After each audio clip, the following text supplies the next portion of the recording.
Welcome to Barnyard Language, honest talk about running farms and raising families. We are Katie and Arlene, an Iowa sheep farmer and an Ontario dairy farmer, with 6 kids, 2 husbands, and a whole lot of chaos between us. While this is a podcast for farm families, sometimes our content isn't for the whole family. So kick off your boots, reheat your coffee, and join us for some Barnyard Language. Hello, everybody, and welcome back to another episode of Barnyard Language. If you are one of our beloved Patreon followers, you can see me again because I discovered that our new laptop has one of those little things to prevent the government from spying on you, and it was slid over, so that was much easier than all of the many troubleshooting tutorials that I was going through to try and get my camera to work again on the platform we used to record. So, hi, my face is back, and so is Katie's. So, Katie, what is going on in Iowa these days?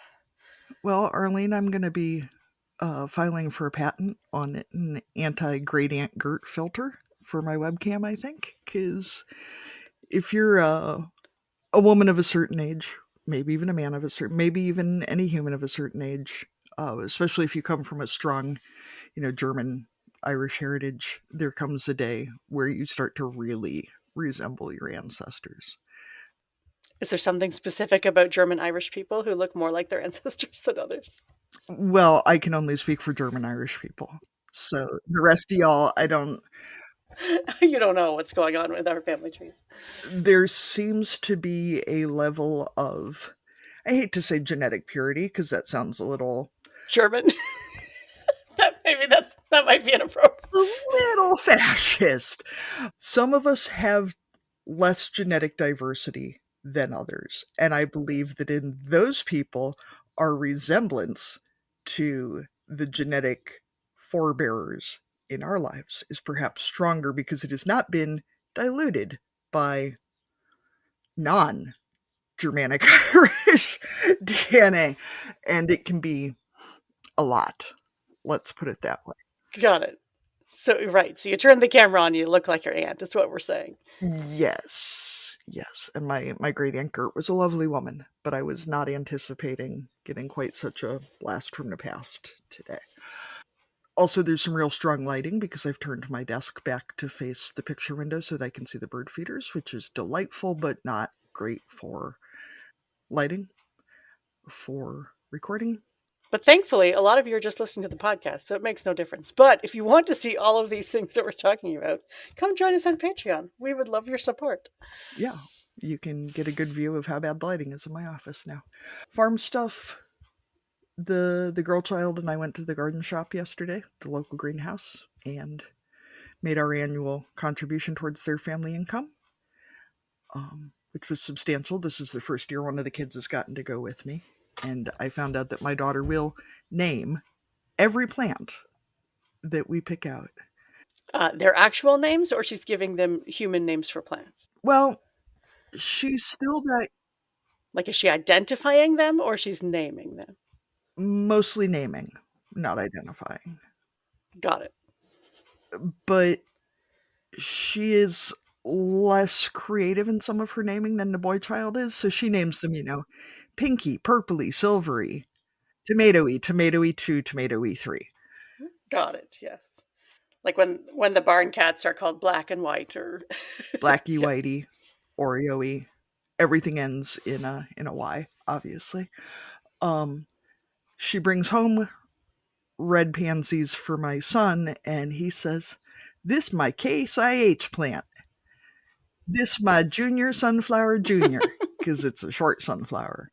So we're those people who are, anthropomorphize everything. I can't imagine where they got it from.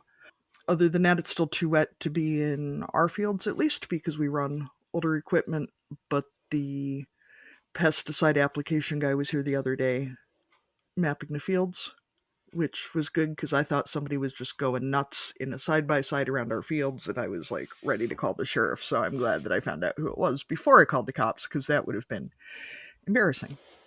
Otherwise, I totally thrashed the back tire on our lawnmower yesterday in my first lawn mowing attempt of the year, which was a little not great. The bolt for the gate at the end of the driveway goes substantially further through the post than I would have expected it to. And so when I got slightly closer than usual, it went right through the sidewall of the tire. And the tire was not in great shape to begin with, but putting a bolt through it really didn't help. Right. So grass cutting stopped. Other than that, not a whole hell of a lot. Just waiting, just waiting. How are the lambs? Still cute? Still cute. Kind of pissed because it's been raining a lot, so it's muddy. Sheep really do not like wet. Sheep are very, very anti wet, which is understandable. But Surprising since they thrive in the UK. Maybe they just have to deal with it there. And yours are, yeah, I mean, maybe they've just gotten used to it. I also don't know how. they don't have any alternative but to be wet. I also feel like the UK might be rockier and thusly less muddy, but it's entirely likely that that is completely false. I don't know why in my head it would be less muddy. I don't know. Other than that, soccer persists, and so do we. I believe in Uh, you. the kids both played this week, which was good. Last week, one of them did not, and it was very loud and distressing for many people involved. Um, we are very lucky to have some amazing volunteer coaches and a really great ref, and possibly the only people who are more to be blessed than elementary school teachers are people who volunteer to teach elementary school age kids things, because these people are not getting, I mean, I assume the ref gets paid something, but I doubt it's a real money making venture. Other than that, same old. How are things at your place, Arlene? Well, things are sound like we're a smidge drier because we are out in some fields not ready to plant yet, but my father-in-law is working up some ground. My husband's been spreading some fertilizer. The first day of rock picking started in earnest today. I managed to avoid it for today, but I think I'll be out there tomorrow. So it's Monday when we're recording. So I expect, like by this time, a few days from now, I'll be much sorer than I am now. But I will do my part and pick some more rocks. Feels like we just did this last year, but that's how it goes. The rocks don't know. I don't want to say permission, but is it agreed upon that your father in law is out working around? Or is it, Oh yes, I don't like to say that he has permission from your husband, but multi generational operations can be. I get where you're going. No, I would say that in almost all things, my father-in-law does defer to my husband in terms of decision making. So yeah, he's not going rogue. The fields are definitely ready to go, and um, the stage that his mobility is at right now, he also requires some assistance to get things going. So yeah, he's not hooking up any equipment or getting in and out of tractors easily. So we definitely know about it if he's out there. So it's not a surprise to anybody. Yeah, we're sometimes it's a real blessing that it's not. I love my in-laws. We have a great relationship. Sometimes it's a real blessing not to be the partner who is working with their own parents. Let's put it that way. Let's just put it that way. Yeah. Yes, yeah, I get what you're saying. And in more exciting news than what's happening on the farm, I went to a puzzle competition on the weekend, which was fantastic. So it was jigsaw puzzles, just to clarify, and it was the Canadian National Jigsaw Puzzle Championship. Now that makes it sound. I mean, it was seems like it was competitive in my terms. I thought it was a very well run event, but that makes it sound like maybe you had to do, like regional tryouts or that there's like provincial teams or something like that. As far as I understand it, and how I got in was I knew when the registration was and I signed up quickly enough. So don't think that it was, like that some rigorous training went into the fact that I competed in it, but it was a delight. So my younger sister Maida and I did the pairs competition, so speed puzzling for two, and then our older sister Janine and a friend of ours joined us for the four-person team speed puzzling, and it was just so much fun. And so they had some Canadian artists design specific, use artwork from Canadian artists to create the puzzles. And then Ravensburger, which is a puzzle brand, were one of the sponsors of the competition, and they had some reps there. And so they were actual Ravensburger branded puzzles who are being shown for the first time at the competition. So you get your puzzle, everyone in the room gets their puzzle at the same time and opens up the bag and then opens up the box, and then you just go as fast as you can. So it's probably not the most fun for spectating. My mom did come along for the trip. It was about a 4.5 hour drive from home. We stayed with a friend, and she came along with us for the fun of it. And yeah, she watched us do 4 puzzles over 2 days, and I don't think that was all that exciting, but she didn't complain either. I'm sure there's some good people watching to do the demographic. My daughter asked, so like what, kind of what age group are we talking about here? And I was like, well, like me. I would say, 35 to 55-year-old, mostly women, just doing puzzles real fast. So yeah, it was really fun though. Very supportive atmosphere. It's a little stressful, I will say. It kind of feels like one of those things that if it's a thing that sounds interesting to you, you probably are the target demographic. Yeah, chances are pretty good. Yeah. What's the shit talking game like at a puzzle championship? I'd say not much. There were lots of compliments on, outfits. My sister and I do like to dress up, so we had some lots of people complimenting us on our outfits, and we made little fascinators for our team event. No, I wouldn't say there was much of that. I mean, when you're actually competing, because seconds count in a speed event, it's really just like heads down and don't even really look at anybody else. So it's a little tricky because we don't really know how to improve our game necessarily because you don't have a chance to watch other people. So maybe we should have gone to some of the other qualifying rounds to see what the fastest teams were doing and how they edged us out, because we thought we were pretty fast, but I mean, we made the finals for both of them, but we were not in the top 10. So, yeah, there are some people who are a whole heck of a lot faster than we are. How many people are competing in? So in the teams, there were 2 heats of 80. So yeah, 160 pairs. And yeah, so yeah, that was pairs. And then teams, it was 2 heats of 40. So yeah, 80 altogether. So it's not like the one horse show I participated in as a kid where I got the third place ribbon, which sounds more impressive before you know that there were 3 people competing. Yeah, no, there were a decent number. Top 10 out of 160 or whatever is pretty impressive at rather than, Well, yeah, that's what I'm saying. We weren't top 10. So, yeah, not being the top 10 out of 160 is much more, I don't want to say okay, because as long as you're having fun, it's always okay. Top 10 out of 12 is a very different vibe. that's right. We were top 20 for both. So, yeah, we were pretty proud of our result for the first attempt, and maybe we'll actually train for next year. I don't know, finger exercises or do a lot more puzzles. The problem right now is that we have two, not kittens, but like youngish cats who will mess up a puzzle real quick. So I can almost only do speed puzzling. It's like, okay, if I open up a puzzle, I got to stick with it and finish it before I go to bed tonight, because otherwise it's just going to get destroyed.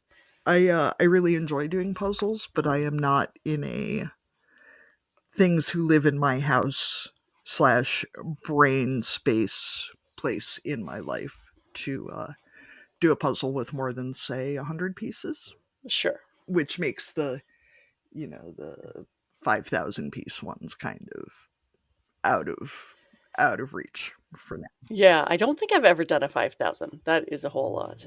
So, yeah, pairs, the first round was a 500.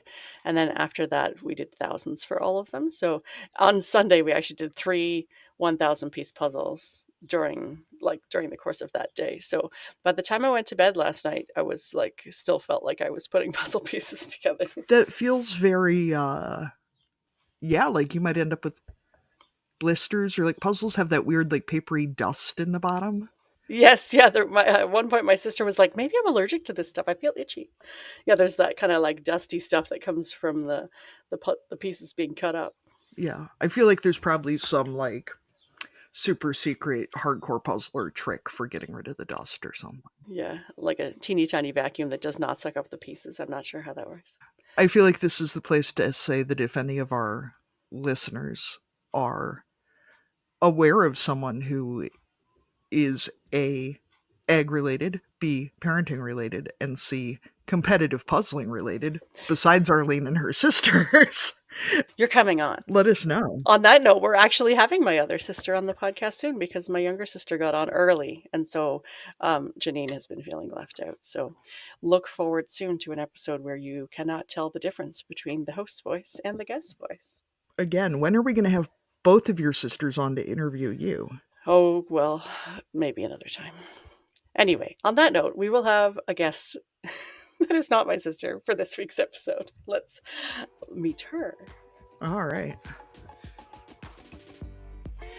Today, we are excited to be talking to Brooke Clay-Taylor, who's joining us from Oklahoma. And Brooke, we always start each of our interviews with the exact same question. So this is your intro to our listeners.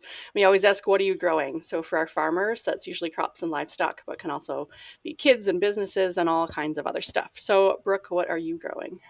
I am growing one kid, two dogs, a bunch of wildlife, and I'm trying my hardest to grow a bunch of flowers and also a business and a nonprofit. That's a lot of different things. So the flowers inside, outside? Both inside and outside. I feel like I thrive in my zone 7B, more inside plants. Outside, it gets a little hairy in August, but I try my best. And how old is the kid that you're growing? Because people like to be able to compare to their own lives and stages that they're at. She is 5 3/4 and lost her first tooth this week. Oh, that is a very exciting time. I know, I feel like we just grew them in and they're already on their way out. Yeah, some of them still are growing in. Those molars take forever, and then yeah, they start to fall out on the other end. So, what is your family's tooth fairy tradition? Because I know that it varies so much between households, and I even discovered once my kids went to school that then they were coming home telling me things that other people's tooth fairies did. So that just upped the ante right away. Yes, so I was actually out of town at a 4-H conference for third through seventh graders. I'm a 4-H leader also, first year. So I was with the bigger kiddos, and I texted, or my husband FaceTimed to show me her missing gap tooth, and I immediately sent the local moms group chat and said, "What are we doing, guys? I need to make sure that when my kid." What's the trend here? Yeah. Yes, like I don't want to pay my kid $1 and some, like let's be consistent. And so they said first tooth is $20 Whoa, that's big. and then it goes downhill from there. And I said, I don't even know if we have $20 bills and like I don't carry cash. So, but we'll get to this in a minute. But one of the things I did when she was 2, when I faced a scary season, I started thinking ahead of all these traditions and I got her this cute little pillow before her teeth were even in. It's like a rainbow and it has a little pocket on one side where you put the tooth in it and you put that on your bed. And so she knew exactly where the tooth pillow was. And so she was able to get that and that's how she delivered it to the tooth fairy. But my husband, That is good. Yeah, having it not under the pillow, under the kid's head is key, is an important one. but Mr. Tooth Fairy watched YouTube videos about how to do origami. And so she actually left, or the Tooth Fairy left her a heart origamied money. Wow. Very impressive, Mr. Tooth Fairy. Hopefully that's just a first tooth tradition, though. Yeah, I was like, gosh, I hope you're always in town because I won't know how to do that. We started doing teeth outside of the bedrooms because the tooth fairy in our house forgets a lot, and the kids have a lot of teeth. They do. There are so many. They just keep coming. Yeah. So we're going to talk about some of those other things that you're growing in a minute. But what is your background when it comes to agriculture? Because being an ag and parenting podcast, that's one of our other starting questions. So I was born in central Indiana into a row crop farming family. And then my family, my immediate family, my parents and my siblings, we moved to Oklahoma when I was in middle school. And that's where we made the full transition to cow-calf family. And so we started with 80 acres. My dad has, grown that over the many years since 1998, and now he is a satellite facility for Transova. So for the cattle side of it, I really help with all things marketing, their website, their online, all of their things. I am that for the ranch here in Oklahoma. Um, I went to Oklahoma State and have my bachelor's in agricultural communications and my master's in international agriculture. And I took the path that I thought was the only path that I was able to take out of college at the time. And that was, I thought I had to leave my small town. That was what was communicated to us. Oh, you want to do big things for agriculture? You have to leave. And so I, started at a commodity organization, and then I kind of went on a tour day, fancy Mad Men style advertising agencies, working for some big, really big ag brands like Bayer Crop Science, Elanco, and really got my hands dirty working behind those brands and learned a lot. And ultimately, I wanted to be home. I found myself living in Nashville, taking a flight every other week to Boston with a client based in Indiana. And I thought, I'm living in Nashville where all of these people are writing songs about the life I could live if I just lived home. And so I moved home and I launched my own brand, Rural Gone Urban Consulting. And I did it from an apartment in my dad's horse barn, and I just bet on myself. And so that has really paved the way for what I do now. I still do that full time. I think this is year 8. And I have incredible clients. They are all in the agricultural industry. And I get to do that from my little slice of Oklahoma. So, Brooke, what are you consulting on? I love when people just say consulting. Like, people just ask me random questions and I just tell them what I think. Yeah, well, it kind of encompasses. I feel like I've given myself a lot of job titles, and I kind of fall on consultants because in an advertising agency, there are multiple teams. So there's the creative team, who are the doers, and there's the copywriting has their own team. There's the account services, and I floated between all of those teams. I feel like I am a really good chameleon when it comes to I am a creative, and I'm also type A, love to logistics the heck out of any project. And that is not normal, if we're being honest. So because of that, I get to do all of those things on my own. So I stay consultant. I really work in brand strategy. So I have a client in Texas who I adore. I've been with them from the beginning as a startup, and I have done everything from cultivating their brand essence, their voice, their tone, their logos, their website presence, to their copywriting, to producing their events, to now I am booking their guests on their podcast. I am the strategy behind their whole brand. We are launching a new arm of their business, and I'm on the ground floor, or the ground floor of launching that whole operation. So while I don't know the logistics of private equity, I'm coming from a marketing communications perspective and saying, okay, like, here's how we can strategically work with B2B, B2C, and make this presence known. I think that's so great, when you're working with a company to only have to work with one person, to be honest, and to not have to wonder if the left hand knows what the right hand is doing. And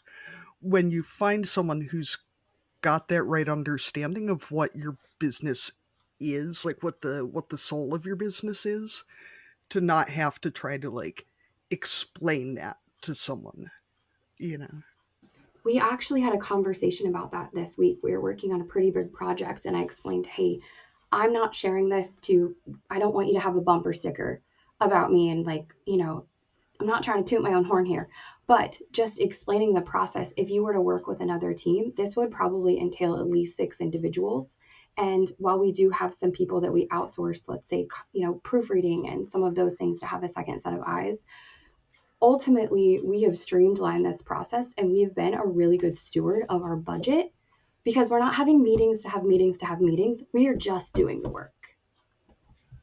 So that is really why I wanted to work for myself. I was really honestly frustrated with, I would be in a meeting where there'd be 12 people, and I could look around the room and know what everyone's billable rate was, and know that the client had no idea that meeting was happening, and it was eating away at their budget, and they got no say at all.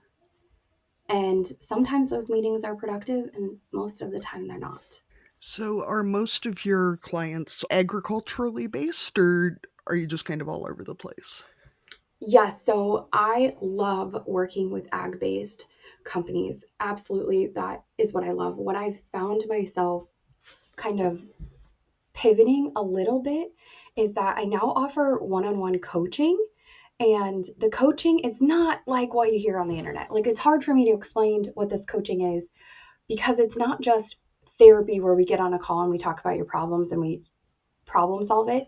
It is a work session. So I offer it's a package of 8, and it's really small business owners. They tend to be women, and if they're having an issue, let's say with their website, we literally do a screen share and I fix it while they're watching, and I'm teaching them because I truly believe small business owners need to know how to do all of the things to at least be a little dangerous. So that way, no one's taking advantage of them. They know how long it takes, so they can choose to have someone help them, or they can figure out how to do it themselves. So my coaching includes, one session, and then I work on something between our next session. So it's really 16 sessions, if we're being honest. Um, so yes, in ag and also small business owners of any small business. I love that because so much of the time it seems like small business owners, they maybe use those local resources, but what's local to them maybe isn't the right fit, in terms of what they actually need to grow their business. And especially in rural places, the local person who you might go to maybe is great in their field, but yeah, that you probably have more experience with other people who are doing similar things, like far away, but need a similar platform, or have similar skills.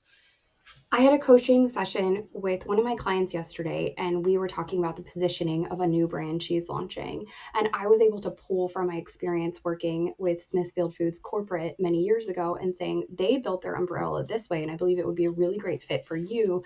I was in the trenches of this corporate brand. You were a small brand. What are the learnings that we can take from that and apply?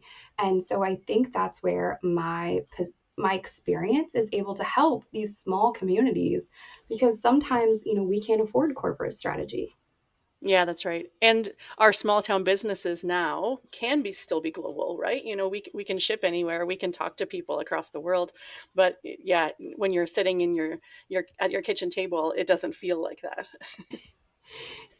Sometimes it doesn't feel like that working in a guest room right here in Gore, Oklahoma, where I'm hiding stuff for the Easter basket. So I get it. I feel better now about the Cadbury eggs on the couch behind me because same Easter. Um, I feel like too it helps so much in the ag space, as someone who's dealt with getting marketing done for an ag business, being able to work with someone who understands agriculture and understands more shorthand of how your brain works. Maybe I think especially for female business owners, for my husband and I direct marketed meat for quite a few years, and being able to work with a logo designer who understood what I meant by like vintage but not cute. Um, and understanding that like you don't market meat the same way you would airplane parts or socks or something, and you don't market chemicals the same way you would meat. So Yes. Kind of a pet peeve I have in the ag industry is we want everyone to come to our table. We want consumers to know us, but a lot of times we're unwilling to go where consumers are. And so, a challenge I have to any business owner is simply get to know your target audience. Go to Whole Foods, go to Sprouts, go walk the aisles and say, this is the visuals they're used to seeing. How can I learn from this? Like, listen, if you don't want to support those places, that's fine. You don't have to spend your money there. But I mean, at least go see what makes sense. well, and I know one thing that was huge for me direct marketing meat was being able to price compare to the stores because people come to farmers market and they say, well, this is way too expensive. And I'm like, but you go to your grocery store, you just buy a pound of hamburger. Most people never look at what the actual price is. They need a pound of hamburger, they get a pound of hamburger. But when they come to farmers market and they actually see the price and they're like, But if I say, well, it's 40 cents more than it is at the grocery store, then they're a lot more willing to actually just fork over the cash. And anymore, it's not even 40 cents more than it is at the grocery. So, that's a whole nother matter. So, Brooke, one of the questions we end up asking a lot of our guests, because we're a parenting podcast as well as ag, is to reflect on the time when they first became parents. And I feel like that's an extra loaded question for you. So I'll ask the same question and you can answer it in the way that reflects your life. What stands out to you about your first weeks and months of motherhood? Ooh, boy, hold on to your horses. So, listeners, my journey into motherhood was unique. Not a unicorn because it happens to more than just me. I'm not the only person. But while heavy bred, 38 weeks pregnant, I advocated for myself and I located a lump that had been growing in my breast for quite a bit of time. And the doctor told me it was no big deal, part of being pregnant. I'd never been pregnant before, so I kind of trusted the system. The system was unfortunately inaccurate. So while growing a baby, and while still running my business and producing video shoots all over the state of Oklahoma with swollen ankles, I was also growing a cancer, unfortunately. And so I that appointment was on a Thursday. I met a breast health specialist on a Friday and he took a biopsy, which hindsight, his poker face was pretty great. The fact that he knew and I was oblivious. He called me on Monday morning at 8 o'clock and he told me, hey, kiddo, it's cancer. And I became a mom 6 hours later via C section. And I became a mom and a cancer killer on the same day, unfortunately. And that is the only journey into motherhood that I know. So I went into parenthood with a few things. One, I didn't tell any of my clients or the internet that I was having a baby because I don't know about you guys, but people like to use the word capacity like a curse word. And I just wasn't interested in someone judging my capacity before I knew what my capacity was. So I decided that's none of their business. So I just kept it to myself. So when I told the internet, because my husband, my sweet husband, said, if you don't tell people, people are going to say it for you. And I'd been working behind brands for so many years that I knew I had to control the narrative and to tell the story on my own, or it was just going to get a little crazy. So that is truly what kind of pushed me into telling my own story and stepping outside of other people's brands was simply I wanted to take ownership and control. So the first few weeks of becoming a mother for me looked like still working, unfortunately, weirdly, because I love work, but like what a weird mental space to be able to do that while learning how to be a mom. I didn't have a single piece of clothing that fit her because she came out so tiny. She was 38 weeks, but she didn't fit into any of my newborn clothes. And also, she was 7 days old when I had to quarantine from her the first time. I got a PET scan and I had to stay away from her for 24 hours. And it was awful and it was terrible. And I had surgery a week later to get a port and to have my lymph nodes checked. And I started chemo when she was 3 weeks old. And I don't know it any different, right? Like I that's just what I know, but there were some added things like one of the chemo, they call it on the street, they call it the red devil. That's how great it is. And you I would wake up covered in pink sweat. It would just be coming out of my pores and my baby would be screaming and hungry in her bassinet and I couldn't touch her. I needed to go get in the shower and to wash it all off of me before I could get her. And then where I had my lymph nodes checked, that turned into a staph infection because my counts were so low. And I had 2 surgeries to clean that out. And they eventually said, oh, we can't close that up. You're just going to have to do wound control for 5 months. And so I had an active staph infection. And so I just couldn't hold my baby with my right side because could you imagine giving a baby staph? And there were all of these things that in hindsight are just nuts. But I didn't know any different. I just did it like any of us would. Yeah, that is a lot. A lot. Yes. So, in terms of like, did treatment last for months, years? Like, what were you dealing with in terms of, yeah, like both raising that baby from infant to, So, day one, cancer, right? The same time. I did 5 months of IV chemo. That included 4 different types of chemo, 2 surprise surgeries, a shingles infection, because why not? She was 6 months old, I believe, when I had a double mastectomy. So I couldn't I couldn't pick her up for quite a few weeks. In the middle of that, can I tell you, I'm a tall person. I'm not super tall. I'm like 5'7", but I have a short torso. So I guess she got a little squashed in there. And so while all the crazy chaos of going was going on, I was so excited that she was such a good baby sleeping. But unfortunately, I was a new mom going through chemo and I slept all the time. I didn't know I needed to rotate her head. So she got a little bit of a flat spot. She slept, she was such a sleeper. So in the middle of that, I was the one taking her to physical therapy and her helmet appointments. And I, looking back, how did I do that? How did I work? I was literally doing conference calls in the chemo chair, and my nurse would be like, the Benadryl's about to hit. You should log off. And I'd be like, bye, guys. I have to get Benadryl. See you next week. Like, what? That's crazy. So surgery, I did surgery. She was 3 weeks old when I watched her for a weekend all on my own. My husband went to a friend's wedding. And so I think you're not even supposed to lift anyone for or milk for 6 weeks, but I was like, 3 weeks, she's not that big. But then the crazy happened, COVID. And so I did radiation during COVID, which was its own nightmare because we didn't know what COVID was or what to expect. But I did know my radiation oncologist told me if you get COVID, you can't come in the building. And if you can't come in the building, you can't get radiation. And if you skip days, then radiation isn't effective. And if you don't complete it, you won't get your percentage of recurrence down to 2%. So we did not see humans for 5 weeks at all. We were part of the group that I would go to the grocery store at like the 7 a.m. before other people could go. We washed our groceries like crazy people. We saw no one. My radiation oncologist actually had me practice getting in and out of my car, like surgery protocol, because it was an hour and 20 minutes one way to get there. And he needed to make sure I didn't pick up COVID at the gas station. It was a crazy thing. But after that, I had another surgery to get rid of my reproductive organs just in case to the cancer gods. And then I had another reconstruction. So from start to finish of like the first year of chaos was about 13 months. So I came out on the other side with a short, cute little pixie and a kid who was like mobile, and I got no time to just rest.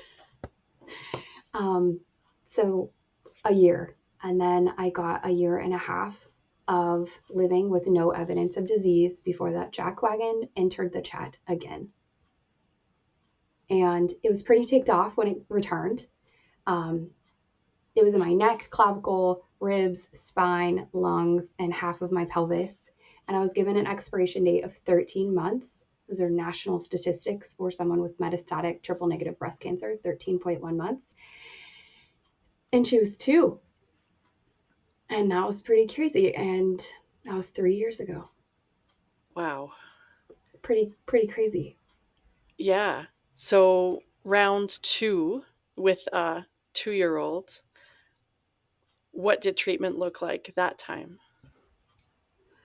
So this is when you're given a metastatic triple negative breast cancer diagnosis and you're given an expiration date, they know all the stuff that they have approved, they already used on you. Right? Like we could recycle something, but we know it already didn't work or it would not have come back. So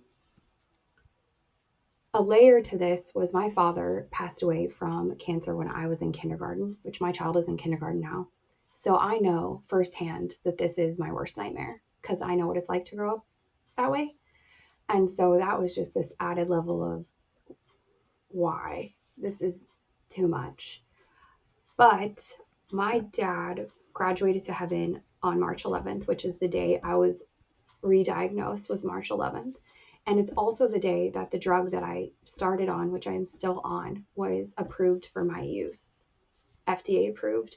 So I take a pill morning and night every day.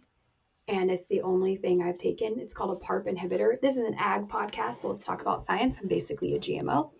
Unfortunately, I have a BRCA gene mutation, which means that there's protein in my DNA that just doesn't do what it's supposed to do. And did not know, but now know, I had an 87% chance of it raining, which is pretty high. And within 3 months, I had a clear scan. So diagnosed in March, first scan was in June, clear scan. Big pharma and science, like big Jesus, big pharma, like I have nothing for you except it worked. I don't know. Someone asked me recently in my DMs who was having a bad day, which I understand, and said, "Do you think you're better than me that medicine worked for you and it didn't for?" No, I don't. I don't know why it works for me. I have no idea. I'm just saying, like, only Jesus knows why it worked for me. I'm not a doctor. I'm not a scientist. I pray like everyone else. I don't think I'm special. I just know that I must have genetics that like this medicine. I don't know. But it is working and it's continued to work.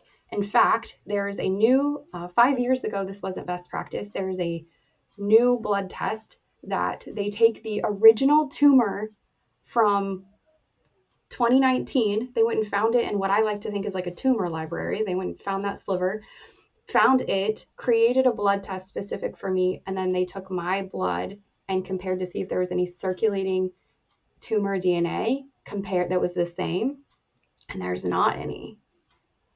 So I don't know why. I don't know if my medicine will work forever.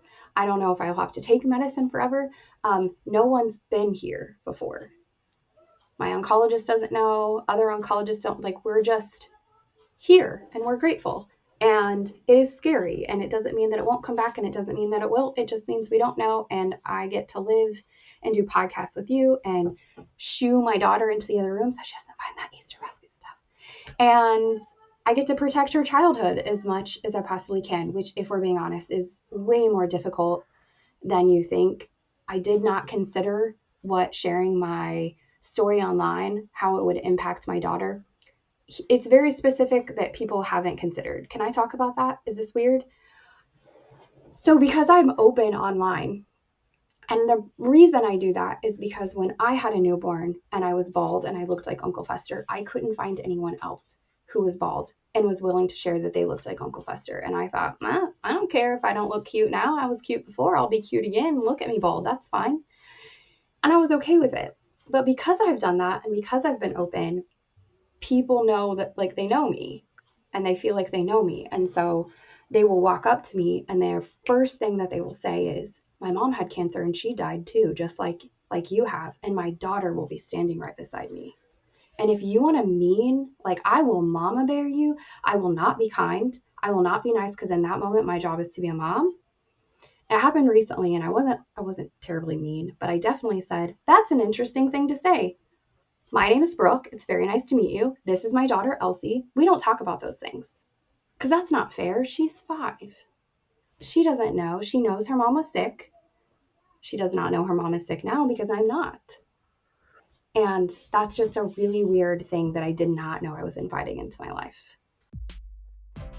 Are you a farmer or butcher ready to master direct-to-consumer marketing and meet success? The team at ChopLocal is standing by ready to help.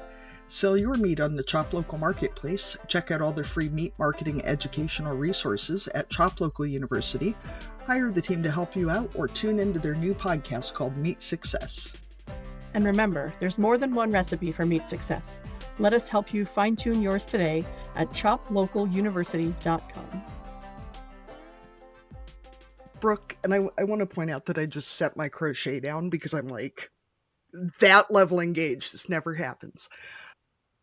I was diagnosed with melanoma while I was pregnant with our second child.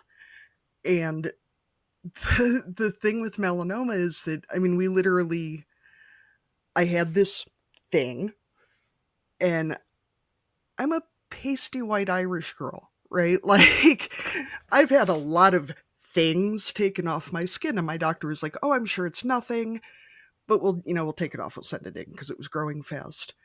And I got the melanoma results literally leaving the scan to see if the pregnancy was viable. And the thing with melanoma is that they can't stage it until they can remove lymph nodes. And they can't do that until you hit the second trimester, and I was only 7 weeks. And that 7 weeks, and thank God cancer research has come so far, because, 7 years ago, the treatment was cut it out, keep cutting. If you run out of stuff to cut off, you'll die. There's no chemo, no radiation, no nothing. There's, thank God, all sorts of good drugs now. But the experience of having people say, "Well, what chemo are you doing?" and having to be like, they don't do chemo for this. And then they'd just kind of stare at me. Like I don't know what to tell you. What is your plan for telling your daughter about when you don't have more kids, or when she does find out? So she already asked why mommy doesn't have any more babies, which is heartbreaking because I always thought I'd have lots of babies. And I definitely cried the night before my hysterectomy because I thought this cannot be. Like, I cannot believe I'm willingly giving this up. But because of BRCA, I also had a heightened risk of ovarian cancer, a secondary cancer, when I hit 35. So there just wasn't enough. It didn't make sense. And I want it to be age appropriate for what I share with her. So um, my body looks different. We know small children are invasive. She knows my body looks different because if I'm in the shower, she sometimes just busts right into that bathroom, you know? And so we've had conversations about mommy was sick. She's had surgery. They had to cut parts off of mom. Um, what's hard, and I work with a therapist on making sure it's appropriate, is I will have to have a conversation with my daughter that she has a 50-50 shot of having the same gene mutation as me. And a lot of people ask, are you going to get her tested? Not until she's old enough. We can't do anything about it until she's an adult anyway. And also the mental weight that she would have to carry of maybe having something before she's even hit puberty or before parts have grown in, that would be impossible. But I think I just have to be honest. And if there's something I can correlate to the ag industry, hear me out. This does make sense. A lot of times consumers have questions and they might just ask a question, but in response, we answer 400 questions. Let's just answer the question they asked. And that's kind of the strategy I take with our 5-year-old. And that is, here's the question. What is the answer to this question? If she has follow up, we just take it one at a time. I feel like I was not prepared for the loss of fertility after having surgery. And I think maybe especially because we dealt with infertility to begin with. And I'm wondering now, and I'm sure that because you're younger, this is that much more obnoxious. How you deal with folks who, like you go to the doctor and you get antibiotics and they're like, make sure you use birth control, huh, huh, huh. And I'm like, I can't get pregnant. And they're like, oh, everybody thinks that. I'm like, no, trust me. Yeah, don't have parts. No parts over here. I'm a golden girl. Yeah, if I get pregnant, we're going to be seeing it on the front page of the paper, okay? Like, they took my fallopian tubes out and I was infertile when they started. So, Oh, that's just so hard. And it's so shattering because it wasn't something I chose. I didn't choose this, and I would not have chose this. Last year at Easter, a very nice lady at my family's church. I was wearing a dress, which since then, every time I put it on, I think I don't look pregnant, do I? She came up to me and said, "Oh, I didn't know you were expecting," and I cried the rest of the day. And I don't know if the dress was just extra flowy. I don't know, but I was like, no. And then I had to explain to my daughter the rest of the day. And she was like, Mommy's having a baby. And I was like, no, I'm not. I can't.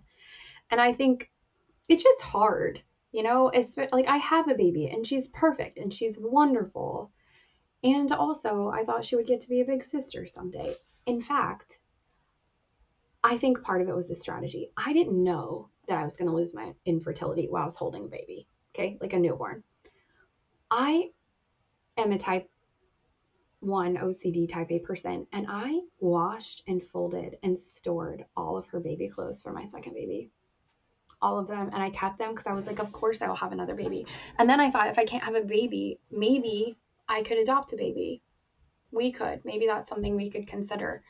And then I quickly realized no one lets people who've had cancer adopt a baby. Like, that's not something that gets to happen. And so my sister got pregnant with a little girl and was due the same time Elsie was born. So all the seasons matched up. So I, through tears, took all of those totes to my sister and I said, well, I think these were for your baby, actually. So, so yeah, that's not fun.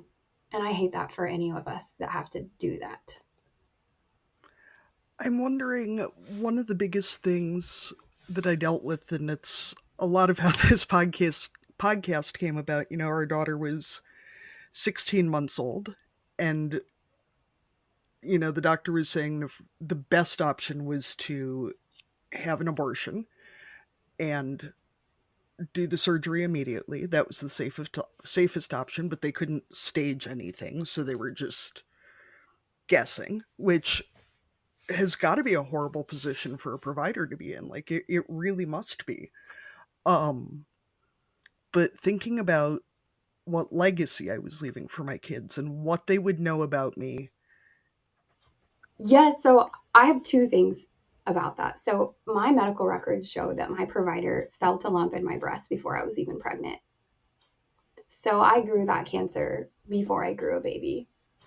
And why he didn't do something about it or talk to me about it, that's he has to sleep with himself at night. But also, had I not got pregnant when I did, I would never have become a mom. So I can't lose sleep about that because there was a perfect window for me to become pregnant and to get on the other side of cancer. And they would have taken all my body parts, right? Like we knew that. Like thank goodness I made baby Elsie. On the other side, I have a friend who I like to call it the cancer class.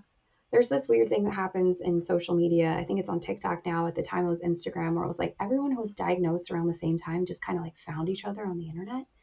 And two things: there are a lot of women from that cancer class who have gone on to have babies, and I cheerlead every single one of those babies. But I am human, and every time someone has a baby, I think they got to have another baby. That's hard. And even harder is there was a woman who had a baby, was on treatment and was told she couldn't get pregnant because treatment they suppress your ovaries. And the day she found out her cancer had returned, she found out she was pregnant and they did not give her a choice. They were like, you can either fight for the baby you have here, this child, or like you won't make it to the other side. And I can't imagine that impossible situation. And then that people would judge you on either way that you would choose, knowing that this is, first of all, they told you you couldn't get pregnant. So, and then also, we can talk about this. We're all girls here.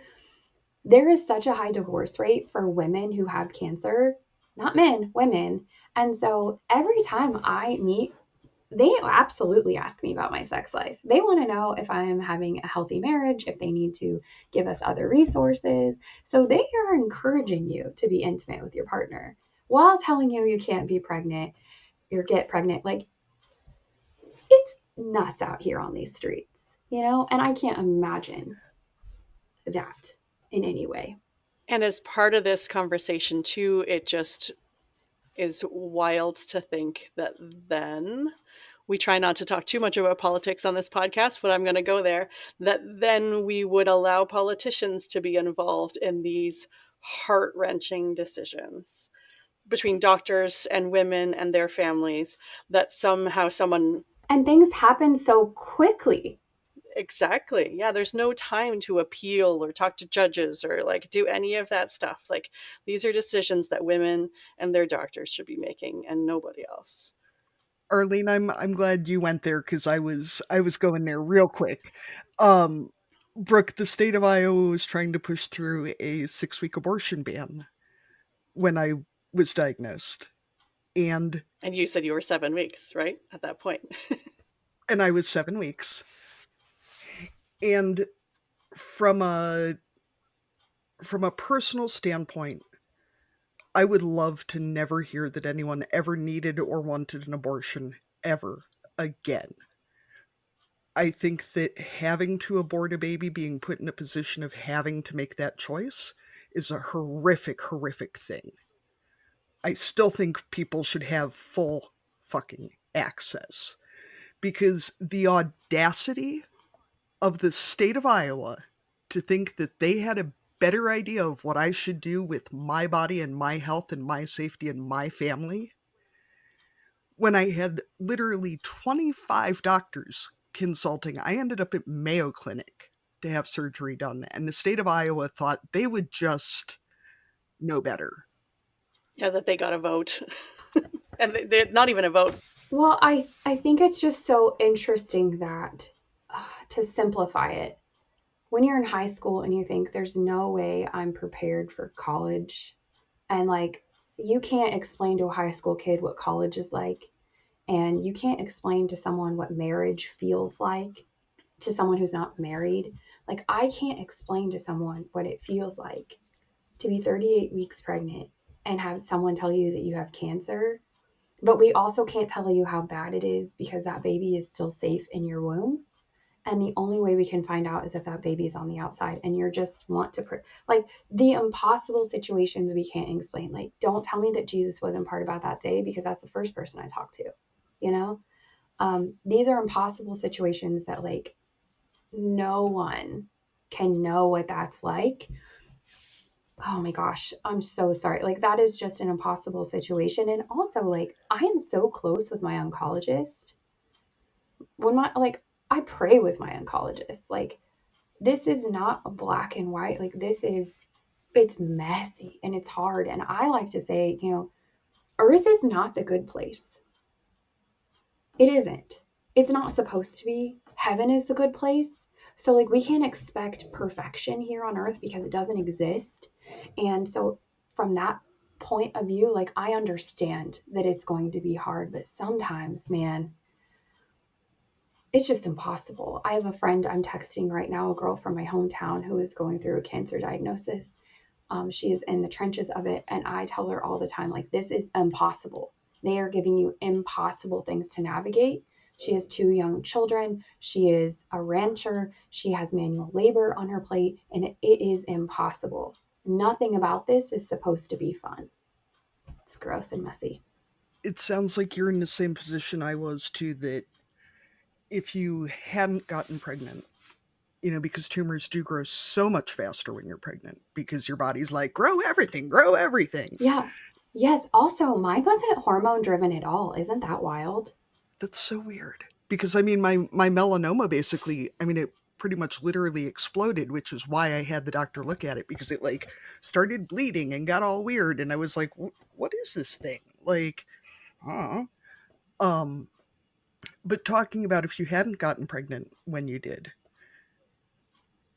I mean, for myself, God knows how long it would have been before I realized that there was something wrong because it had started growing when I was pregnant with my daughter, and then it had slowed way down, and then it sped back up. Well, you know what us women do? We take care of, yeah, we take care of everyone else. I would have kept working and I kept taking on client work and I've been like, oh, this is fine. I'll talk to the doctor about this the next time I go. It's fine, which I would go never. Yeah, exactly. Because when you're pregnant, then you're going all the time, right? So it's like, oh, well, nothing's happening with the pregnancy, but could you look at this thing? Or yeah, Well, and that was exactly it, Arlene. I was in the office and I was like, "Oh, I have a thing while I'm here. Can you just?" And it was atypical. It didn't look like melanoma because anyone who's seen pictures of melanoma, they normally look real fucking nasty. Um, and my doctor said, "Well, I'm sure it's nothing."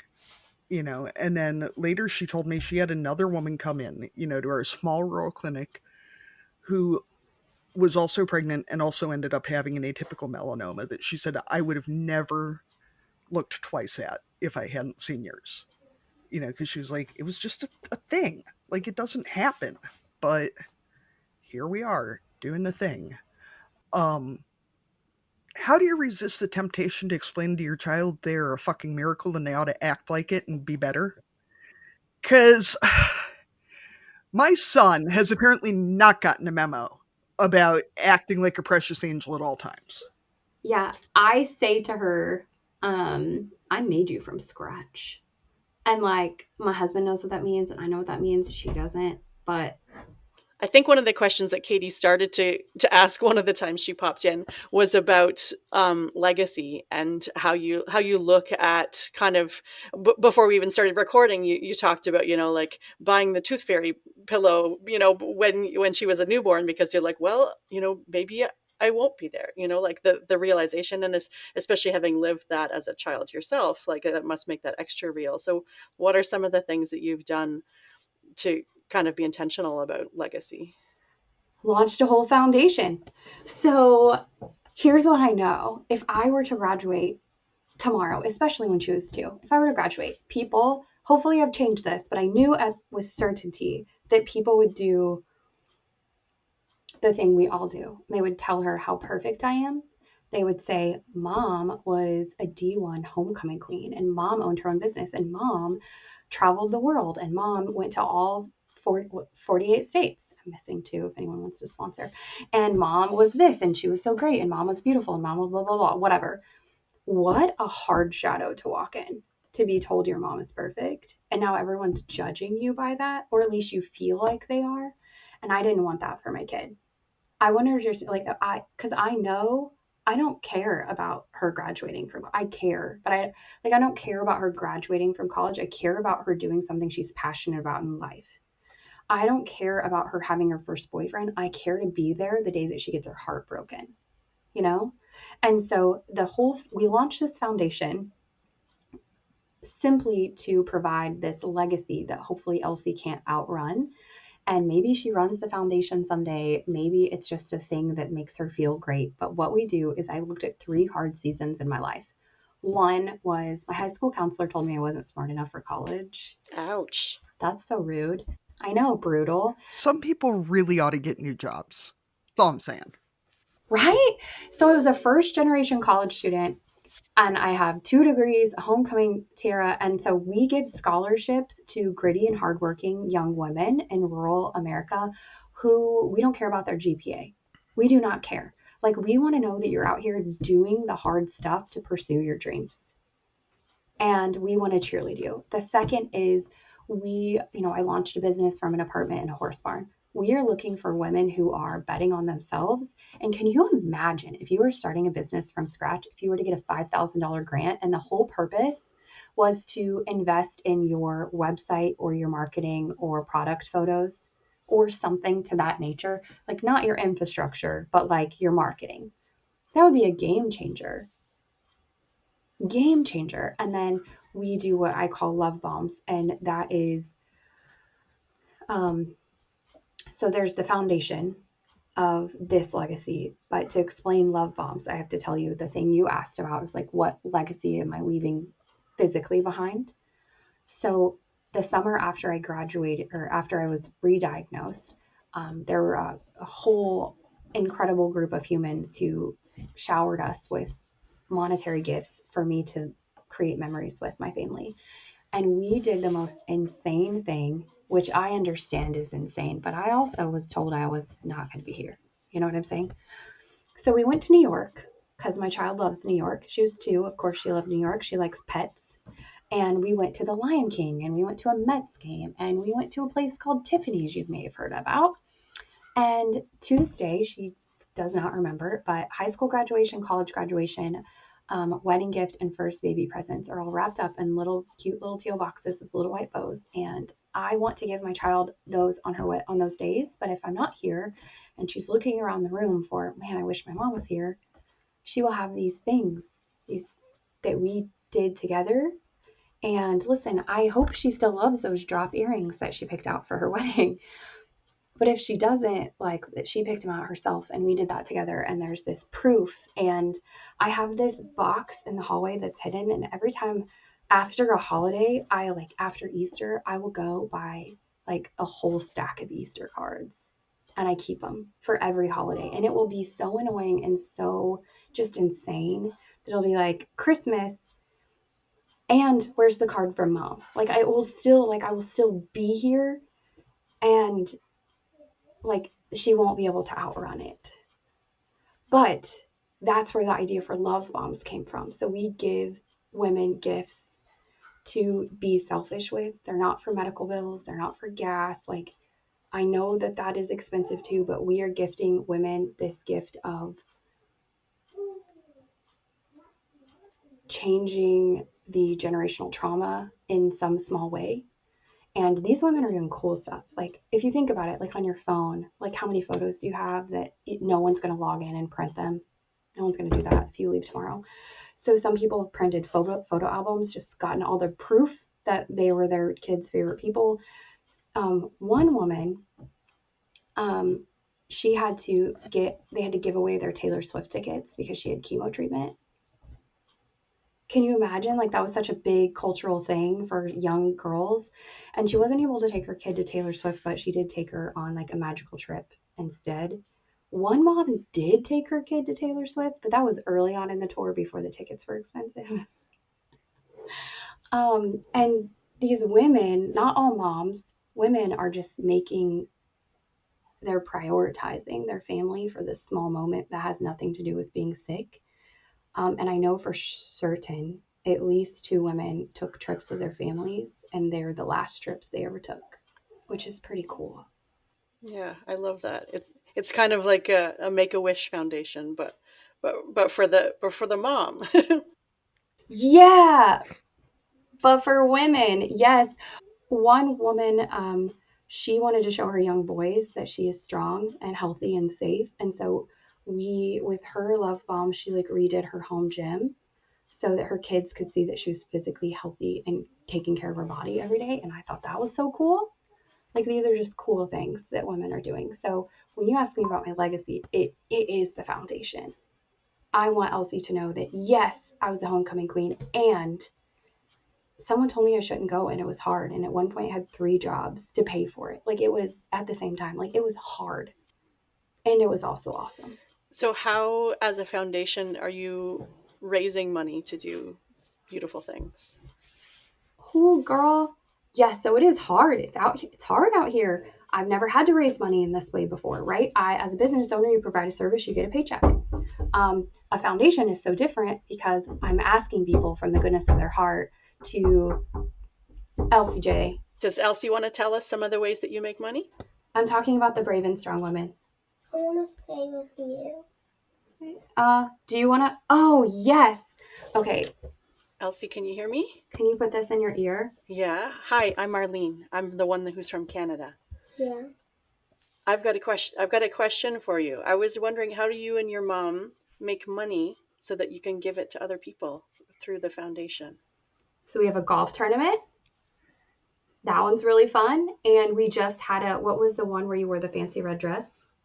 The concert. We had a whole concert, a gala, and we have, I love concerts. yes.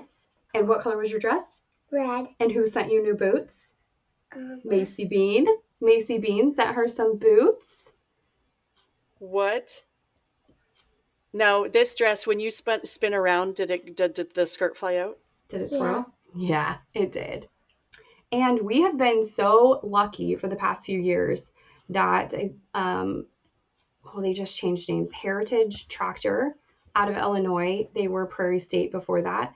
They and used to be Rosebud Tees, Kelso and Co. They do a fundraiser where they have a unique design for us every year, and then they sell them in all of the dealerships and online, and they raise a significant amount of money for our Love Bomb program. it just let it go. Okay, don't let it fall out. Okay. Okay. And what did it look like this year? Do you remember? What did it have on it?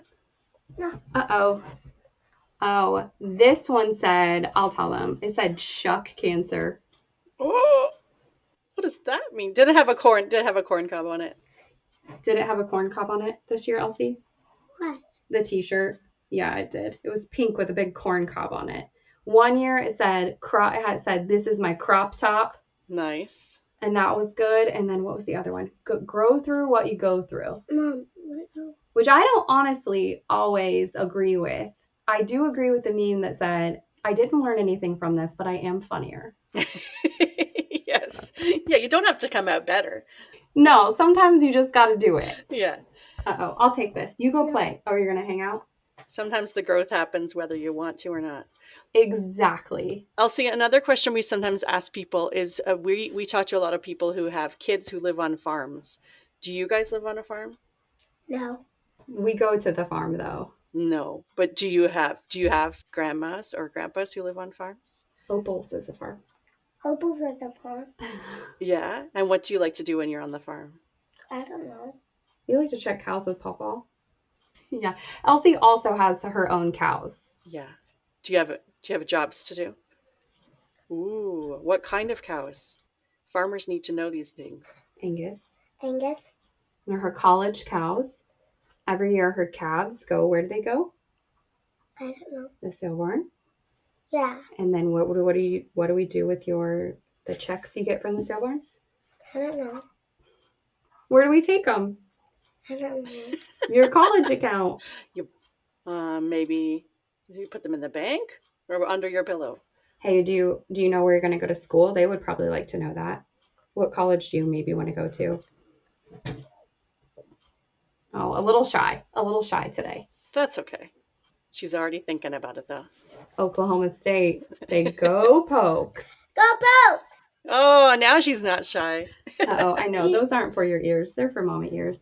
We should get some kid ones. Okay, I will finish this. Why don't you go ahead and go out there, okay, sister? So, Brooke, I'm going to say I think in 4 years, this is the first time that a guest has made me cry. Um, and in like in a good way, not in like a like, oh my god, what was I thinking? Um, what you said about the growing through what you go through, because it is such a like pat bullshit answer, like, you know.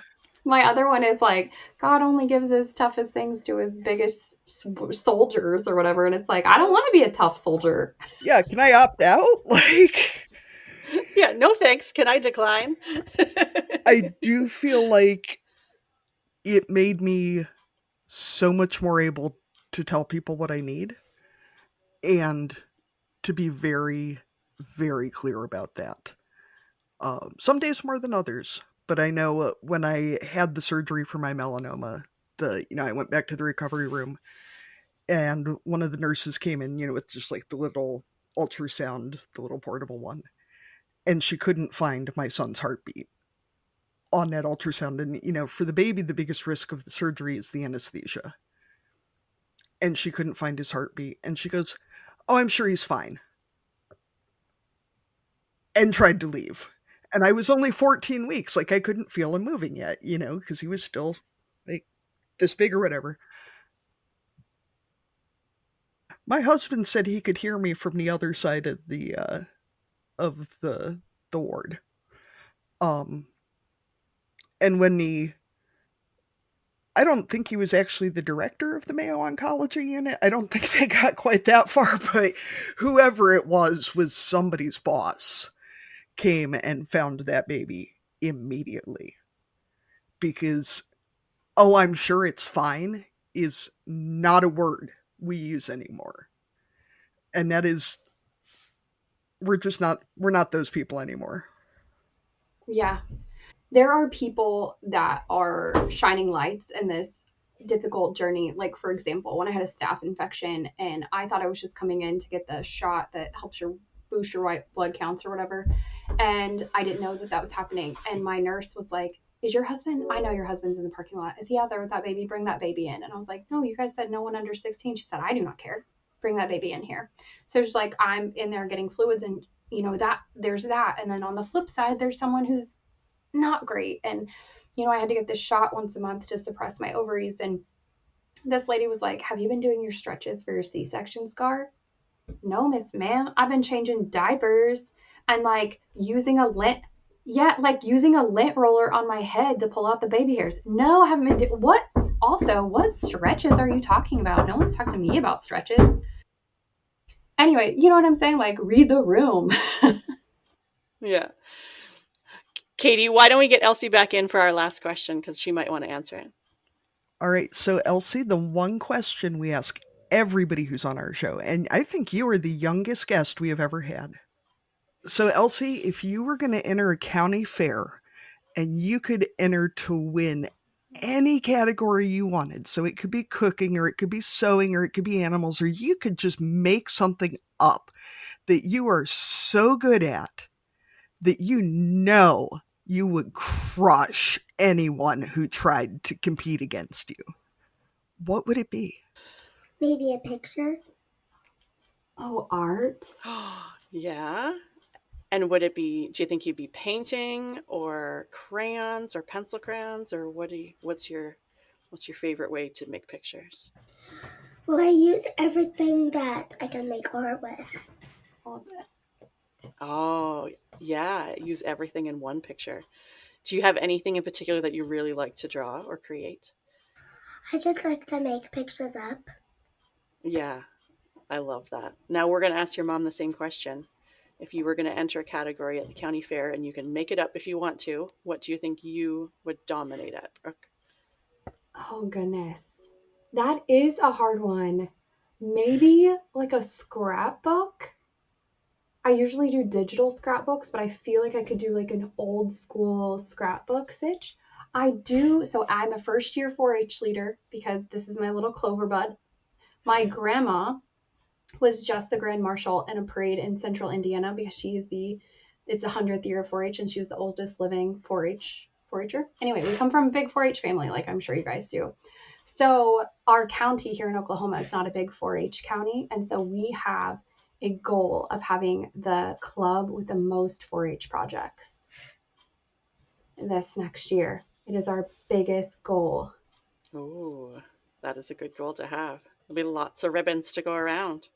Yes, which will be difficult, but we are 38 kids strong, and I feel like we could maybe do it. Yeah, it's good to have goals. Well, we are going to sign off so you guys can go and paint. But before we leave, can you tell people where they can find you and your foundation so that if they have some extra coins, maybe from the Tooth Fairy or from some other source that they could give them? I know you lost your tooth. Where should they find you online? You can find me anywhere, any social at Rural Gone Urban. And if you add a foundation to it, you can find those accounts too. Perfect. Thank you so much to both of you for joining us today. Oh my gosh. Well, thank you for sticking with us today during our stay at home sick day chaos. That is fine. I hope you enjoy making pictures. Thank you. All right. Bye. Bye, guys. All right, we'll talk to you again soon. Bye. Bye, guys. Thank you for joining us on Barnyard Language. If you enjoy the show, please support us on Patreon with a donation. Big thanks go out to our show editor, Krista Paffrath at the Rural Podcast Network. Please rate and review the podcast wherever you listen and follow the show so you never miss an episode. If you want to connect with other farming families, join the private Barnyard Language Facebook group. We are always in search of future guests for the podcast. If you or someone you know would like to chat with us, get in touch.